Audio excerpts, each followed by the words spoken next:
And hello, everybody. I'm John OLoughlin. Welcome to my channel. It's called Macduff Lives.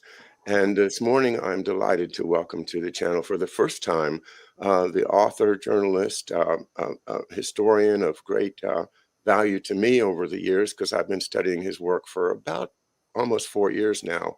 And he's been kind enough to take time out to share an hour with us. And I'm just really grateful to have you. So welcome, Anton Chaitkin. Thank you, John. It's a real great pleasure to work with you and to be on your show. Yeah, I'm so delighted that you were able to find. I guess it was your wife that found me on Facebook when I was reading from your book Treason in America, and from there somehow Chris Fogarty, who the great author of the Irish, The Perfect Holocaust, and how they kept it perfect. Great book. Who I've interviewed a couple of times on the show, and I keep in correspondence with him. Well, he admitted that he had actually done some editing for you in one of your books, and considered you a good friend and introduced us. So I'm grateful to Chris and for everyone else that's in the background that makes these things happen. So thanks once again, Chris Fogarty. And so, Anton Chaitkin, you are the author of the book Treason in America, which I had read 4 chapters of before we got in touch with each other, and then immediately brought to my attention the book Who We Are, America's Fight for Universal Progress from Franklin to Kennedy, your recent book, volume 1 of which is on my shelf, and I've been referring to it, but hadn't actually read it from cover to cover yet. So that was my next project. I've now done 2 chapters out of that book, the first 2 chapters, and we'll be continuing with that. But that's just volume 1. You've been working away on what's planned to be 3 volumes. So why don't you let us know how far you've gotten, where you're at right now, and what you plan to do in the near future with your writing. I'm working now on volume 2, which goes from Lincoln to the end of the Lincoln era, which is Teddy Roosevelt, who canceled much of what Lincoln accomplished. And I've just finished chapter 4. After introducing Lincoln's ideas, the public doesn't really know Lincoln.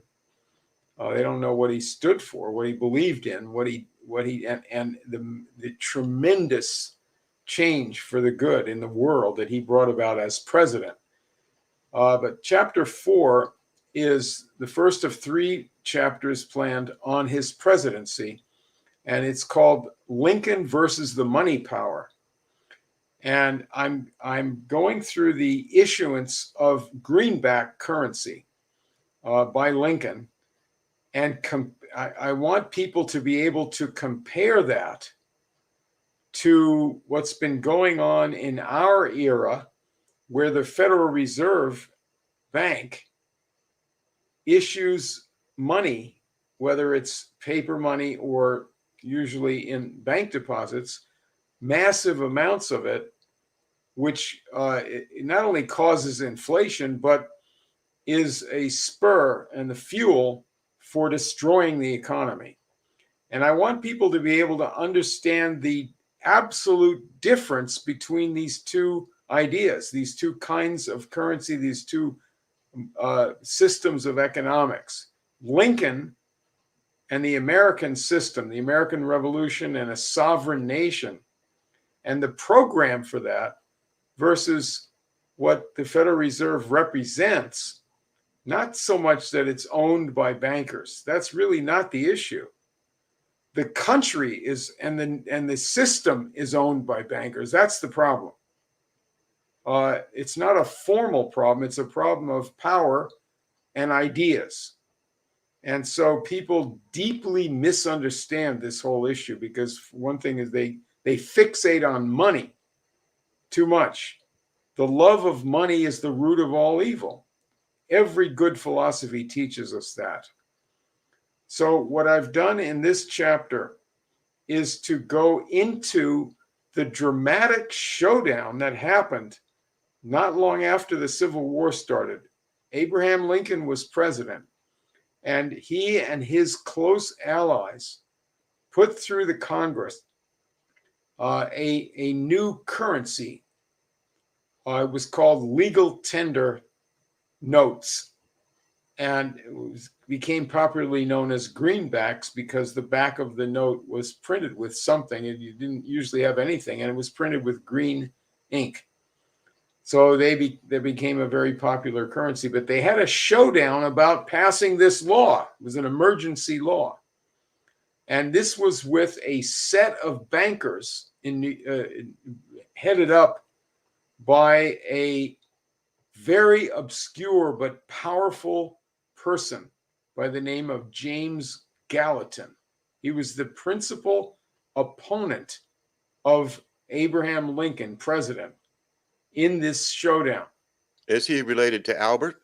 He is the oldest son of Albert Gallatin, who had been the Treasury Secretary for two presidents, Jefferson and Madison. The most important thing to understand about James Gallatin and his father is that in effect, they had dual citizenship. Now, I don't know if this was official or not, but they had a foreign base. Albert Gallatin was an immigrant from the city-state, as you might call it, Geneva, Switzerland. It was an enclave of power.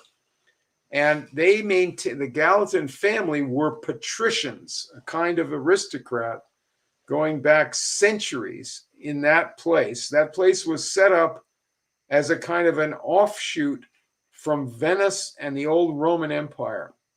And it was a center for usury, for power of bankers and various medieval warlords that came to be concentrated in three cities. That power was shared between three cities: Geneva, Switzerland, French speaking, Amsterdam in Netherlands, and London, which established the most openly powerful center in the city of London and the monarchy and the Privy Council.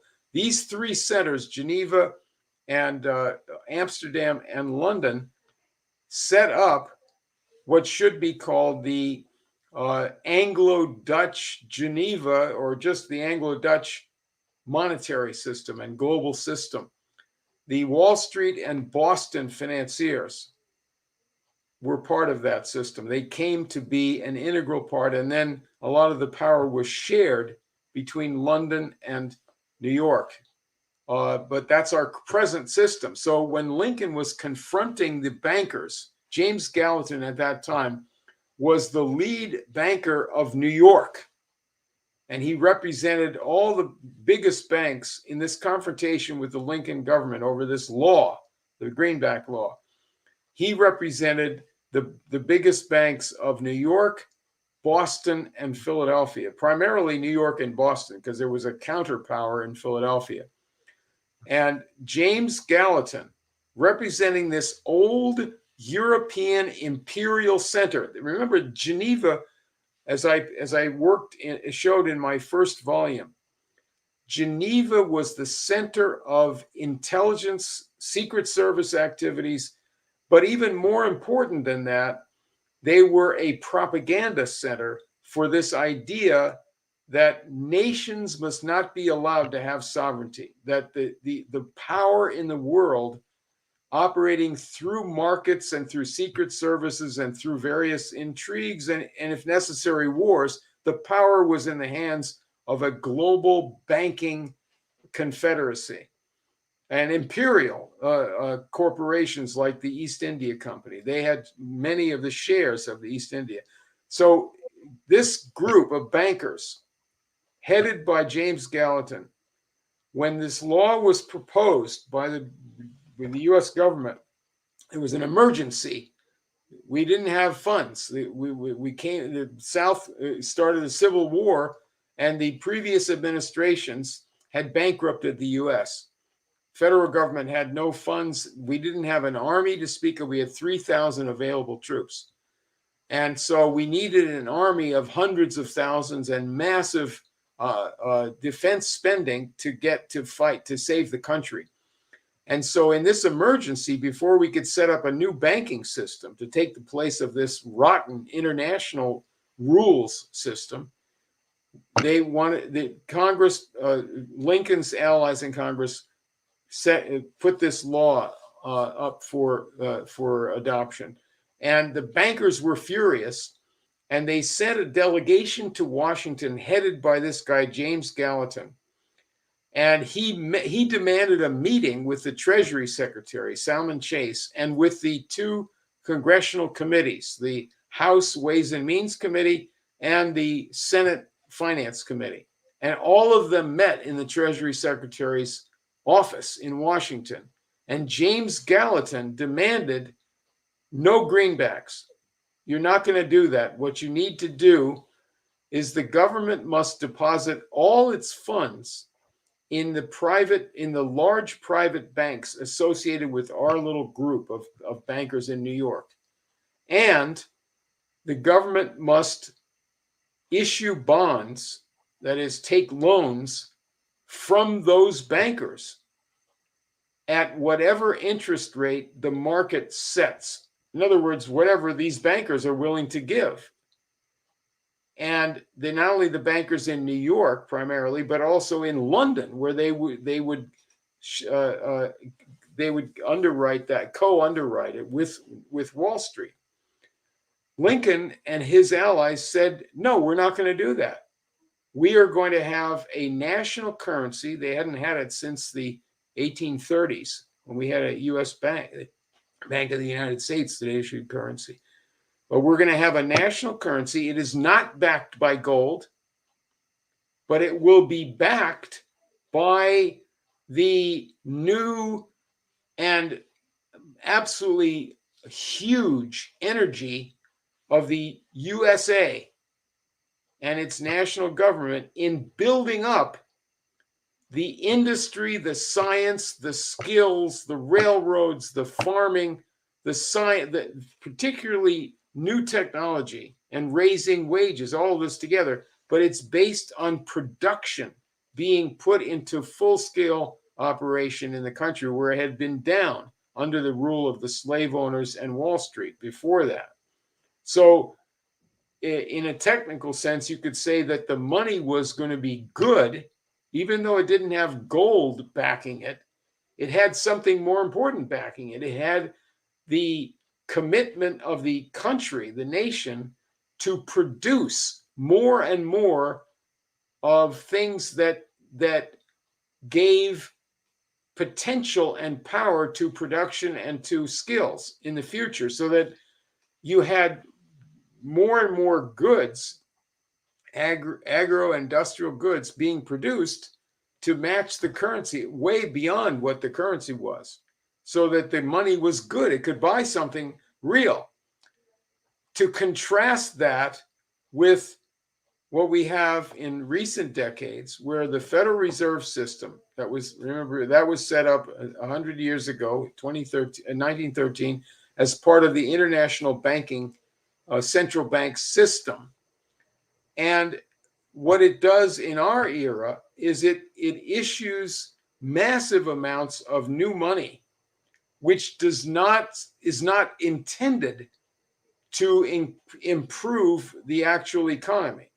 That would be the farthest thing from what they want to do. But on principle, their idea of it is to rescue the cycle of speculation by not only Wall Street and other big tech and all these things, but the international offshore banking system. Let them speculate. Let them do derivatives, and put this new money into a hurricane, a tornado of speculation.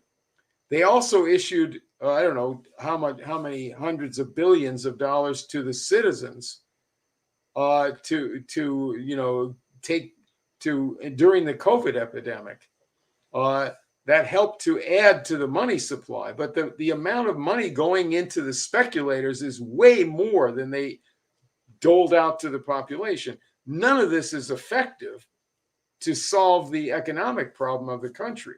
It can only be solved by going back to the system that we had in the past, primarily before the Kennedy assassination, which is the system of the national commitment to constantly increasing man's power over nature, man's ability to solve problems with technology, a higher population, a higher intense industry and energy use, and that being a world phenomena. That is, that we with other sovereign self-governing nations as friends cooperate in a modern production system. Now we have Russia and China trying to do just that. And I submit, it is my contention that Russia and China, in pursuing a productive economic policy, China has this Belt and Road system to get infrastructure built all over the world. Russia is helping Africa build nuclear power plants. They're both promoting the idea of national sovereignty. Their banks work, when they're at their best, to promote industry. Our banks work at their worst, to destroy the economy. Russia and China are doing what the USA did at its best when we were an anti-imperialist country. When we joined the British system in later years, we betrayed our Western values. So I would say, here's something for people to consider. What Russia and China are doing in fighting for national sovereignty and industrial progress is more in line with Western values than the West is doing now. The West is controlled in its policies by people who are fundamentally anti-Western. Their values go back to the time before the Renaissance, in the Middle Ages, when bankers and aristocrats ran the world and had wars all the time. That's the present system, and that's not a Western system. They're heading towards hell on earth under that system. So to understand the conflict between the United States and Russia and Ukraine, United States and China over whatever the latest excuse for having a conflict is, to understand what's behind that, you have to know what America is. What built this country? What was our ideas? What were our real values? And in this showdown between Abraham Lincoln, our president, and the bankers in New York representing the European empires and also the Boston and New York bankers, that showdown gives you the two sides, and you can begin to explore the values on the two sides, the ideas, the philosophy. So important. I've got at least 3 questions I'm trying to keep up in my frontal lobe there. But let me start with this one. Let's begin with the idea of the greenback dollar, which is, as I heard you describe it, I was starting to think, well, that's just fiat currency. It's fiat currency. It's fiat currency, but it's based upon the idea of active industrial and production and the growth of the economy, which hopefully people who are engaged in it already are going to say, yes, this is working. We're going to make money. We're going to keep doing this. And that was the way that it did work. Of course, we didn't have any choice because we were at war. And as you said, the United States government basically bankrupt. Where else are they going to get some money? Perhaps the bankers thought that by inciting the South to start the war, that the North would be forced to take out these loans that you described at whatever interest rate the market allowed, and thereby once again defeat Jefferson's idea of avoiding entanglements with foreign powers, especially foreign financial powers.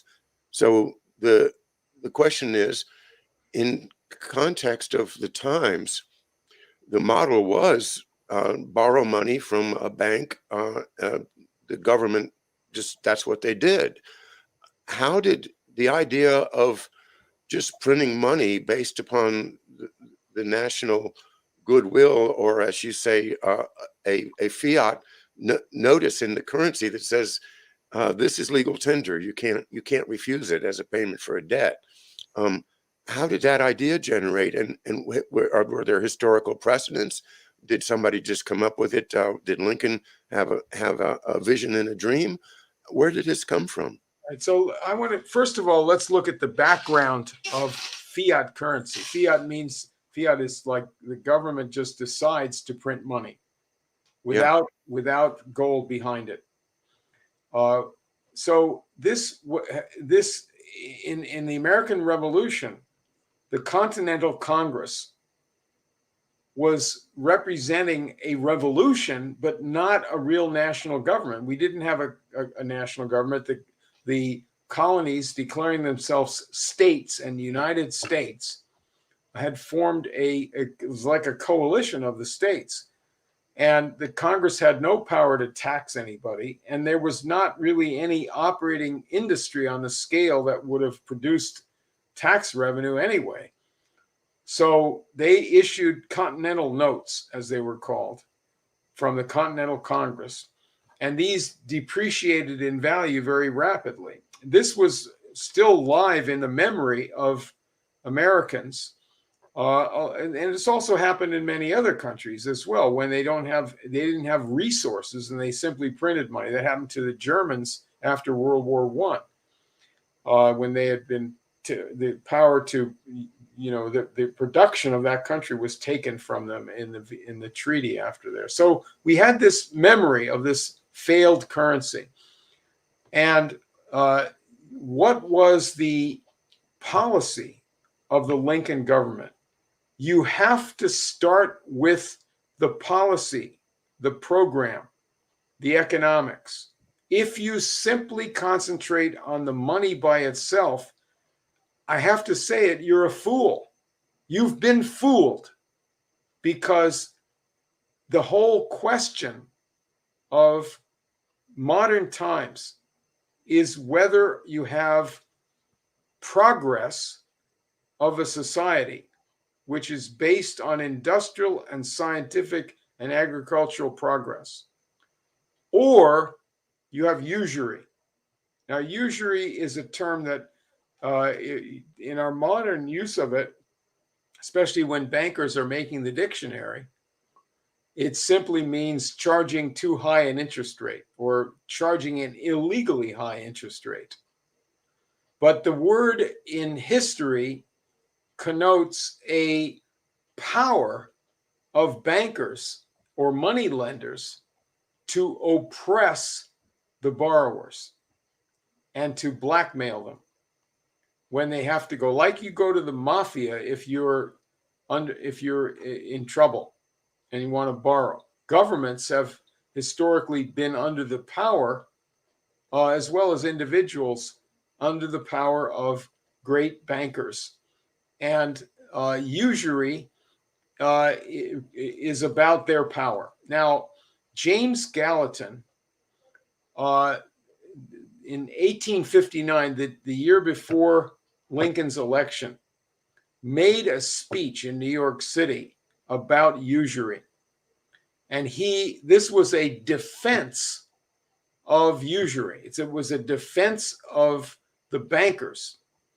And it was also a defense of the famous guy named Jeremy Bentham, whom his family had helped sponsor. Jeremy Bentham wrote a pamphlet back during the time when we were starting up our Constitution, 1787. Jeremy Bentham was a British intelligence figure and a philosopher of British liberal philosophy and imperial philosophy. He wrote a pamphlet, Defense of Usury, back during the Revolution. He also wrote a part of a British pamphlet attacking the Declaration of Independence.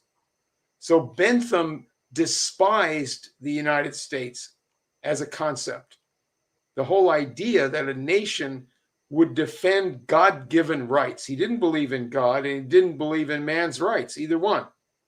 He's a modern liberal in the sense of somebody who doesn't want to help the people. And so the liberals, the progressives, pride themselves on helping the people. He despised the people.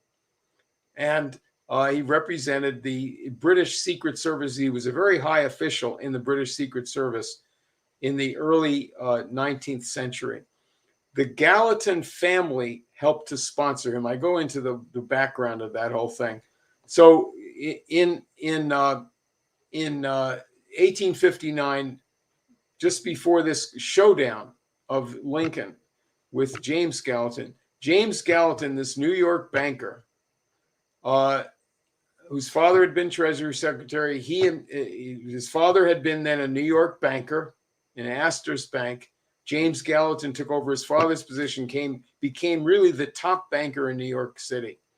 And he made a speech to the bankers in 1859 defending Jeremy Bentham and saying we must get rid of all laws against usury, all laws against illegally high interest rates.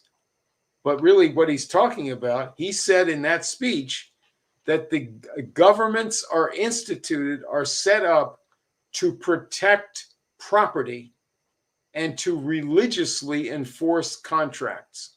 Use that word, religiously. It's a very curious use of that word. Usually we think of godliness, right? And piety. That's not what he had in mind. He's talking about the old gods, the ones that favor the conquerors and the bankers, which they worshipped in Geneva. They used Calvin for that purpose. Whatever Calvin believed in, they used Calvin for that purpose. He represented really the old gods from the old ancient pre-Christian, pre-Jewish, pre-Islamic Middle Eastern power. So that's what Gallatin represented. So what did Lincoln represent? Let's go through the basic program of the Lincoln government. First of all, money and banking was simply a tool to facilitate, to make it easier to cause an industrial upsurge, to cause massive increase in industrial production with new technology. And so they had several components to this. First of all, a national banking system, which was instituted starting in 1863, where the government put regulations on private banks and made them safe by interconnecting them with government bonds. The main program had to do with industry and agriculture. The first thing was a high tariff to protect American industry from cheap imports, primarily from Britain. That had been the old system, is import without tariffs, import manufactured goods from England, and export cotton to England from the slave South. And the slave South had a deal with the British that they would keep us from having tariffs and from having industry. This is Jefferson's fatal change where he went along with this. He said we shouldn't have industry in America. This book that he wrote, that was in my first volume. Yeah, and I'm just interrupt and say that's one of the most valuable insights that I got from your first Jefferson volume. changed his policy, his whole philosophy. But let me go on with Lincoln's program so you see why this, you could say, this represented the first Jefferson, the better Jefferson. Mm-hmm. And that is that America has the right to have, not only to have progress, but to defend itself as a great power. You can't really defend yourself just by, doing tricks with diplomacy or appealing to people's goodwill. You have to have, you need a military, but behind that, you have to have massive industry and science, full set. So the tariffs and the money, an adequate money supply and a good, well-regulated banking system directs investment into industry. So the first change of industry was the government instituted a great project to build a railroad from the Midwest to the Pacific Ocean across the wilderness. The first transcontinental railroad and several other ones were planned. There were actually two transcontinental, one in the northern Pacific to Seattle, and the first one out to the San Francisco Bay. That was a great project that together with the high tariffs got our steel industry started. There were no steel mills in America before Lincoln. We had to get steel from England. Somebody might have made local steel in the equivalent of a blacksmith shop or a tiny little forge, but we didn't have a steel mill. So with the railroads, and part of the railroad bill was saying you had to buy the rails from American steel mills. We didn't have steel mills then, so they had to build the steel mills.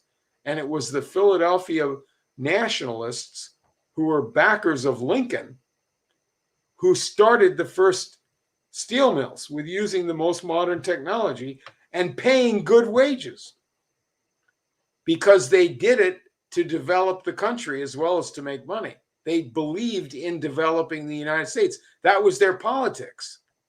You have to think about that. People say businessmen or capitalists. Who do you mean?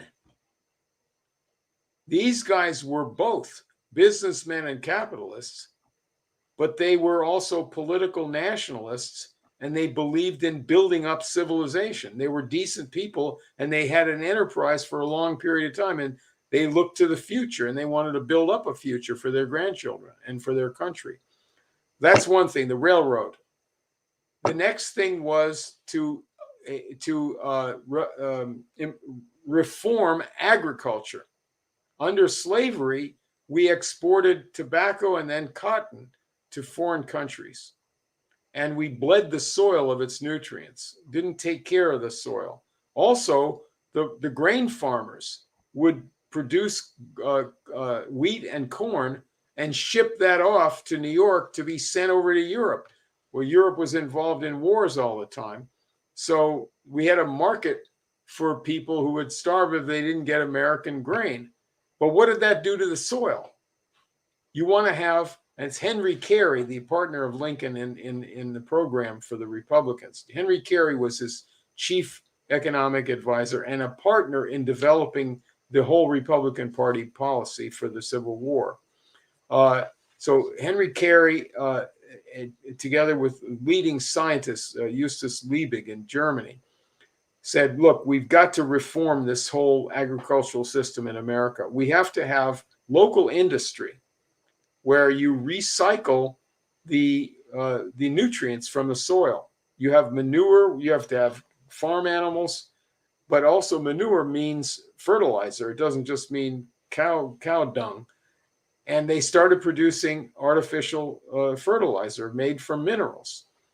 You have to have local industry and local towns, and you exchange the products of the towns and the farms. And you need to have science for the farmers. Americans farmers need to be scientific. And they wanted to be scientific. They pressed to set up an agriculture department. And when Lincoln came in, that's what we did. We set up an agriculture department for the first time. And we brought in the best scientists in the world to staff that. We also had a bill that was passed by the Lincoln and his allies to set up free colleges for the people. We're called land grant colleges. Each state could set up these colleges, and they would get a donation of federal land owned by the federal government was given to the states. The state sold the land to settlers. They didn't have to be even in that state.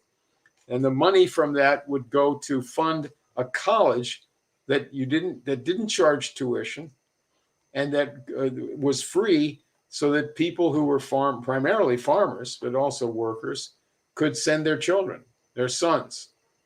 And then later on, we also had agricultural experiment stations that were funded by the federal government. And so as a result of this, and agricultural extension through the services, through the agriculture department, all these ways, American farmers became the most scientific in the world. And they were eager to do that. It was their movement that pushed for this. Lincoln was passionate about this subject. He gave this fabulous speech in 1859 while Gallatin was defending usury and sucking the blood of the population. Lincoln was telling the farmers in his speech to the state fair in Wisconsin, 1859, farmers aren't productive enough. You've got to apply the new science. You need great machinery. You need to study the soils. You need to have your government is supposed to be there for the people's benefit. Otherwise, why have a government? That's our Declaration of Independence. We have a right to have self-government. That means having a powerful government, and the power is in the people because the government represents their interests. That's not something that populism teaches people today. It's certainly not what Republicans or Democrats teach them. And so they set up the agriculture department and the land grant colleges, and the railroad, and in effect set up the steel mills. A whole system of production and invention was set into motion. And this continued to develop even after Lincoln was murdered. So the showdown with the bankers was about whether we should be a productive modern system that is making progress and also sharing that capability with other countries, so that around the world you have nations that are free countries because each country governs itself, really governs itself, not just can vote. That can be fake. Even if the elections are not fake, the whole system can be fake if the country's not allowed to have an independent economy with the highest science capabilities. So our idea was to share modern times with other countries, but to do that, we had to become powerful. We had to lead the way and serve our own citizens, and then work with other countries, especially countries in Asia like China and Japan. We did manage to get Japan going. We helped them tremendously. We tried to help China, but we were defeated for a lot of reasons in that by the British and by some internal problems in our country. But we did help Germany. We helped Russia. We started helping South America and Mexico. That was defeated also by the imperialists. And I'm talking imperialists meaning a faction inside the US as well as in London. So the idea of fiat currency is not itself explanatory of anything. You can't understand money by simply looking at money. It's like understanding a muscle without looking at the human body. What is that? Without understanding how a human works. The money is only an instrument for facilitating commerce and production. Commerce is only useful if it is exchanging produced goods that are of benefit to the world and to the population. Commerce is not to be understood as legitimate. Commerce is not just running a riot of speculation and money laundering and drug pushing from offshore banks. That's just being a smuggler and a criminal, which is really the nature of our international banking system today. It's primarily a criminal system. It doesn't mean you couldn't change the Federal Reserve. You could have the commission of the Federal Reserve be changed by national law, and you could have it serve your purposes, the purposes of your nation.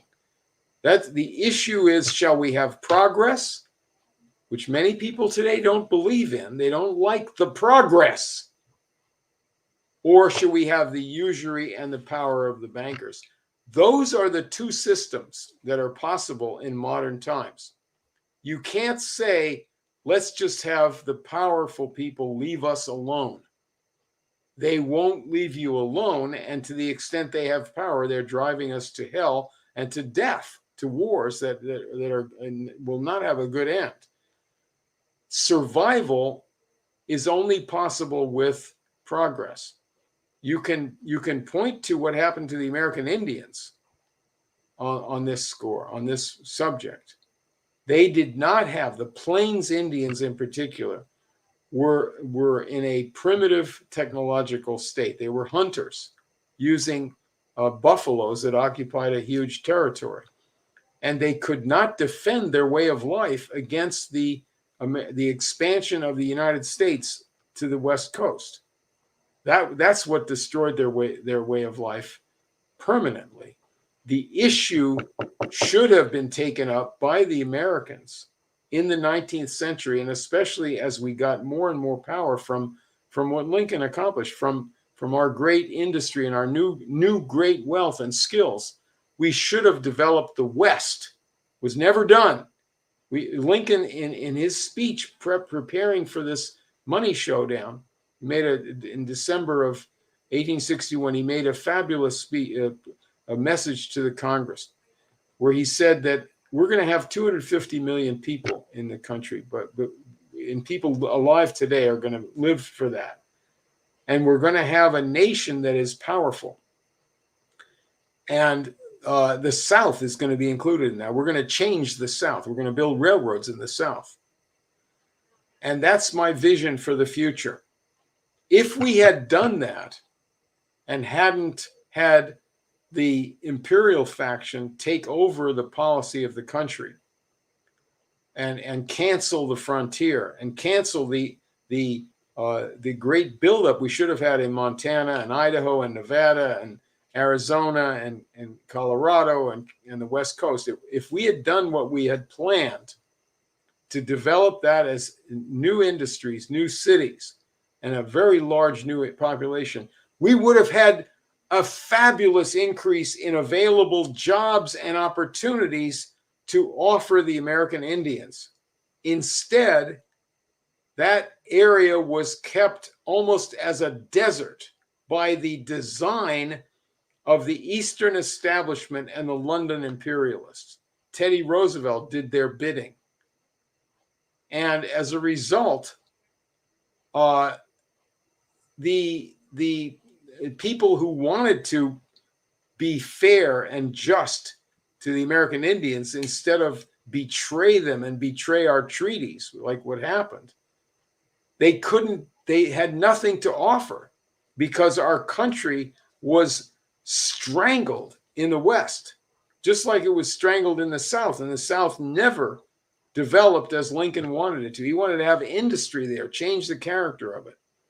But this is the real issue, is that a way of life is only defensible if it has the full capabilities of the understanding the science, the mysteries of nature, and carrying out those kinds of agricultural and industrial projects and new industries that will give us a real future, bring new resources into effect. You can't keep using up old resources. You can't just keep cutting down trees for fuel. You got to go on to fossil fuels, go on to uranium, go on to fusion. You need the space program. You need projects with great vision, such as we had at that time. And that's what's behind making money work. Money does not work, no matter what other things you think you believe in, if you don't have industrial and scientific power and progress. That's a law of nature, and there's no way around that. Money is just a way of robbing people or failing them if you don't have that kind of modern industrial progress. And if that's not your intention to do that. It's a problem that I see, and you've illuminated for me in your first two chapters of your first volume, where people like Benjamin Franklin or Franklin Roosevelt will put together something that is good for the people, is going to give us that progress. You speak of creating the canal system, the canal from creating the city of Manchester as an industrial hub in England in the 1700s, and then we have to contrast that with the later image of the same place being dark satanic mills. That's right. From the poetic As a policy to pay low wages. and let me add on to that what I've been observing more recently in terms of what is going on now that we can see. The same thing apparently to me is what happened with the New Deal, in that Roosevelt and his people wanted to create vehicles for the future development of sovereign countries around the world, and that they created this thing called the World Bank. But once again, the dark powers of usury got a hold of the mechanism, just like they got a hold of Soho, the great mills of Manchester, and now those of us that want to see Kennedy's vision of development of Africa, of development of Central and South America, and assisting countries around the world, Indonesia, has been suppressed. And the same vehicles that were created to lift up those foreign countries and allow them to join this community of sovereign nations have been used to suppress them and to secure legal rights against all the resources in the country, if not the actual bodies of the human beings themselves, which is another subject that some people are raising. Are we now in any position to we can reveal these things to the people, but maybe one way to put it would be this: your ideal candidate for president in the next election, what's the platform? What do you say to the American people? Look, look what happened in history. Now, I can't say to you, read all of my books, because you're not going to read all my books. But what can we do to communicate with the average person that might be able to see this program? Somebody says, you ought to listen to Anton Chaitkin. What is your program, or is it fair to ask you, what would be your pitch for if you were advising the next candidate for presidency of the United States that would be ameliorative of all these horrible problems we're saddled with? Well, I have a sign in my attic that I bring out every 4 years in recent times. It says Franklin Roosevelt for president. But of course, that's not a practical proposition, it's just an idea. But I want to advise the population, not a candidate, because the population has to want to go in the right direction. And I would start with what Lincoln said to the farmers in 1859. When he started his speech about agricultural reform, he said that the world is consumed by war. Mm-hmm. And these wars, these terrible wars, this is a couple of years before the Civil War started. He says these wars come from people seeing foreigners or strangers as enemies. And that really comes from a lack of sympathy. That's the root problem.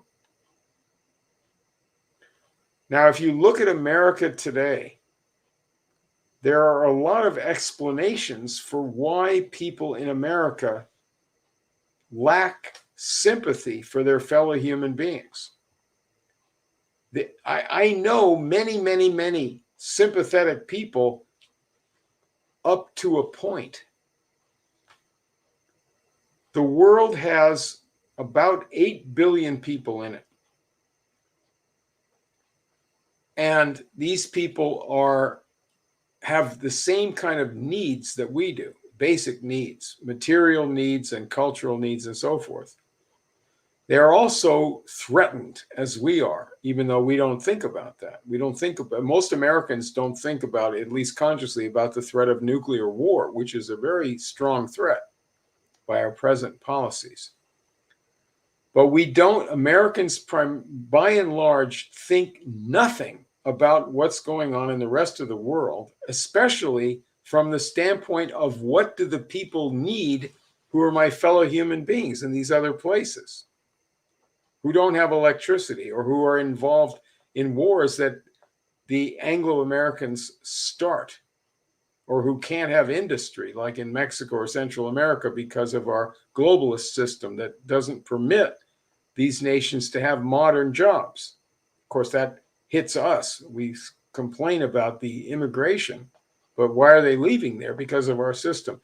The basic problem right now, I'm not saying how to correct it, but the first thing is you have to face this.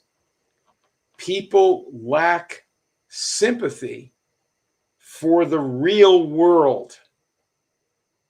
The real world is not what you see around you.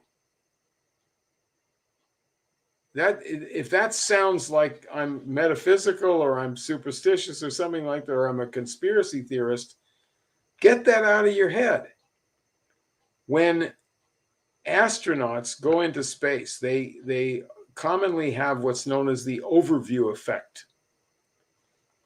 As soon as they get to the point where they can look down on this globe, this Earth, they have this wonderful sense. Oh my God, this is not what I know about. This is not what I expected. That's who we really are.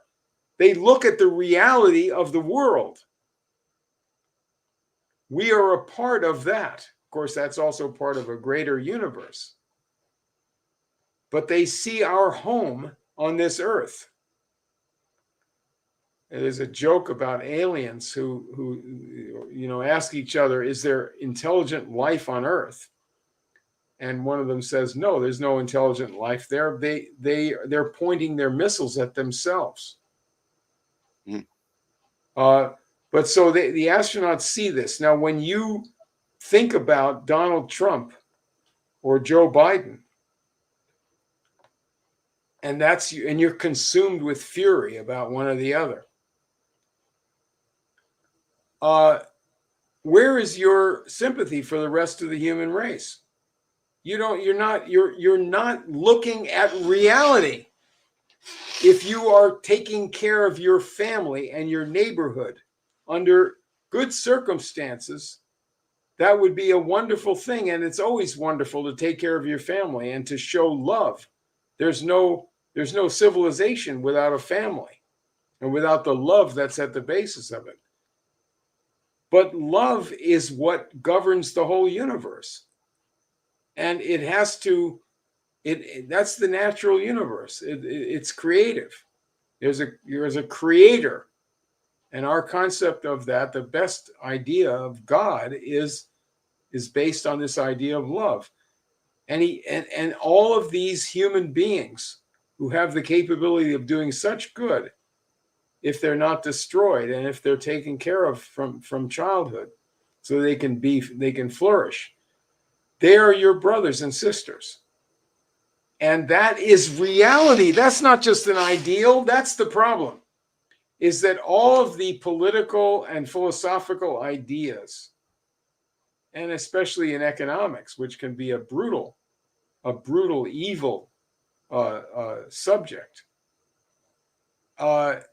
all of these ideas are false if they don't base themselves on the reality of the world as it really exists. There are 8 billion people. There are 200 nations. And the question of progress, these are not simple questions. I know, I'm sorry. But that's the real world. The world of I have my issue. Fatal. It's a fatal concept. It's a mistake. It's foolishness. All history proves this. my issue, whether it's even a national issue or even something that has to do with the whole world, if it's not dealing with how you are going to govern in order to get progress instead of destroy the world, without that, it's foolishness. So to start with, people who are running for office have to be interrogated by the population, by individuals and by groups or whatever. We now have wars all over the world. We have troops all over the world. We have mercenaries all over the world. We have sanctions all over the world. We have an aggressive system to bring about destruction. We're doing nothing productive, nothing creative in the world, nothing. We abandon all that. And in the USA, there are people who want to have an infrastructure bank for our country. Very good idea. They want to build high-speed rail and power plants, nuclear plants, as well as dams. Oh my God, that's terrible, isn't it? Any of those things are thought to be terrible by half the population. They don't have a sense of how these things will solve problems to people in foreign countries. They don't have an idea about electricity. You know, you got to go through the history of electricity. And it would depend, whether we got it or not, depended on policy. It wasn't just an invention. There was a group of people in our country that backed Edison. They were in Philadelphia, not Morgan. Morgan took over the Edison enterprise and tried to stop it, just like he didn't like Tesla either. Both of them were victims of attack by Wall Street. Not sponsorship by Wall Street. And so Edison set up the first power plants with backing by this nationalist faction in industry and government. Later on, the whole system of utilities was taken over by Wall Street and Britain. And they suppressed the further extension of electricity to the people. It had to wait for Franklin Roosevelt to set up the Rural Electrification and the Tennessee Valley Authority and other ways of developing electricity and getting it out to the people. And that's how we finally got electricity for most of the people in the USA. He wanted to extend that to the underdeveloped countries, Africa, Asia, South America, which the bankers and imperialists had blocked. And Kennedy in the 1950s, when FDR's policies were overturned by Truman and by the CIA and by this evil faction in the Pentagon, this anti-American faction headed by Lemnitzer, Kennedy said, no, we've joined the London and French imperialists. This is going back to the 19th century of the British Empire. Let's get out of that. We should revive FDR's policies. And so he began to work with the underdeveloped countries in Africa and elsewhere to develop dams and nuclear power plants. And he proposed a whole worldwide cooperation for nuclear power plants and desalination of seawater, and got that all going, as well as a space program of cooperation with the Russians, even though he was an anti-communist. The whole world is not governed by an enemy situation. The world is governed by whether we have the power to go for progress and can cooperate with other countries despite disagreeing with them. No government is very good. And no government or people is so bad that you shouldn't cooperate with them. Terrorists are something else. They're usually not governments, and they're set up usually by intelligence systems of the globalists. So you need to see why this system of Lincoln, of Hamilton and Washington, and Lincoln and later FDR and Kennedy, why was that overthrown? What do we get in place of it? The image in their minds when they deeply studied American history, the image was of an American citizen who is a creative person, maybe an entrepreneur, maybe a skilled worker, maybe an artist of some kind, maybe a farmer who's very skilled but independent. He owns his own farm. The image of that American is a delight to the world. They want to have that kind of independence for themselves. That's the America they want to ally with. And that kind of an American, does that American have empathy and sympathy for foreign countries or for other people that he doesn't know? One way that he has it is because he does things. He gets involved in projects which are exciting.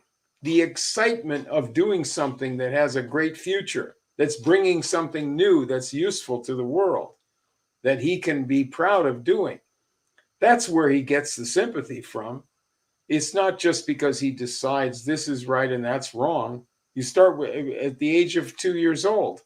You can't teach a 2-year-old child right and wrong, except by example and by getting the mind working under a loving parents and get them excited about their ability to do something important and good.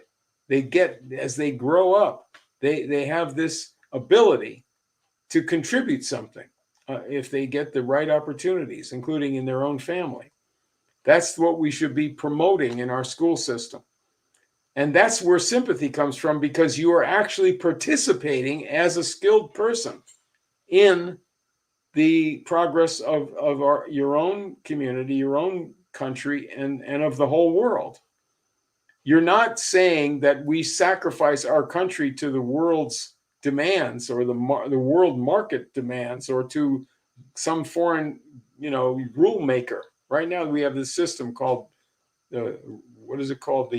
The rules-based international order. Who makes those rules? Well, some criminal, some fool who's got a think tank like the Atlantic Council. They define some of these rules. That's not our system. What is that? That's insane. That's not our values. But you have to start with sympathy, just like what St. Paul said, that the greatest of these is love, and that is reality. That's real economics. Real economics is based on making that kind of sympathy in practice, putting it into practice by the right kind of association between independent people, the association between independent nations, and the progress, the exciting progress of new inventions, new discoveries, new principles in physics. This is our future. We're really going to outstrip what we know about today in the future with the space program, with frontier pioneer developments in physics and biology and so forth, in the history of our planet and our galaxy. That's the future. If we are going to have a future, it has to be based on this sympathy. What is sympathy for other people? It's concentrating on a future for them and for yourself, because you're part of mankind. You're part of that greater community. What does a parent, why is a human parent or a grandparent? There's not really grandparents in the animal kingdom. Think about that. Only humans are really effectively grandparents. I'm a grandparent. But so, most animals don't know about their grandchildren, right? That's not a concept that they need to have. But what is that based on? And of course, the relationship of a parent to a child is based on looking to the future of those children. And that involves what you do with them and for them and how you how you bring them up, but also the world that you are helping to make safe and useful for their flourishing in it. That kind of parental idea has to be the basis for your politics. your policy. That's the only thing that's going to work. And again, you know, people talk about be realistic. I'm a realist. I'm for cruelty. I'm realistic. That's not realistic. That just ends in disaster. It's a tragedy. That what has succeeded in American history, as I hope that I have proved in what I've written, is economics based on sympathy and love from a very hard-headed and realistic standpoint, that you have to improve the skills and the investments have to breed this kind of progress in industry and agriculture. That's where you're putting actual sympathy into practice. And that's what makes money useful, instead of just because the government has money or the Federal Reserve has money. It's not an instrument for the welfare of anybody except temporarily for crazed speculators, and that brings the whole system down. I do have a point in this book, in this chapter 4, that I just finished for volume 2, where I have Alan Greenspan, the notorious chairman of the Federal Reserve back in the 1990s. I have a quote from him where he made a speech demanding taking off all regulations on derivatives, on the most crazy form of speculation. And in this speech, which happened, he got that, you know, free fire zone in for speculators. And in that speech, which I quote in chapter 4, he went back and said that he talked about the greenbacks. He called them the accursed greenbacks. And he said that the Lincoln government was foolish to try to control the gold speculators, Gallatin and his friends, who were speculating against the US currency in favor of gold. And Greenspan, who's part of producing this massive inflationary money emission for his speculator friends, is criticizing Lincoln for emitting money that was for the development of our country. If you're a populist and you are against fiat currency without thinking about the economics behind it, put that into your equation. Try to figure it out yourself. Greenspan versus Lincoln. Helicopter money, that means the Federal Reserve prints money and just throws it out of a helicopter. And then they have a wind machine directing it to the speculators on the ground. Versus Lincoln, with the program for America's future that worked, that made us the most powerful country in the world in a very short time. That's the real history. Federal Reserve it's not enough to just say, oh, I know it was a conspiracy to set up the Federal Reserve. I know all about Jekyll Island. I know how they did it. Okay, what would you do if you were governing the country? What should the government do? What should the country do? And you can't say it shouldn't do anything. Just leave me alone. I'm not ordering you to be a Christian or a Jew or a Muslim, which has a different idea supposedly. But I'm telling you that you're a fool if you're not basing what you think on sympathy for the human race. And that's the only thing that works.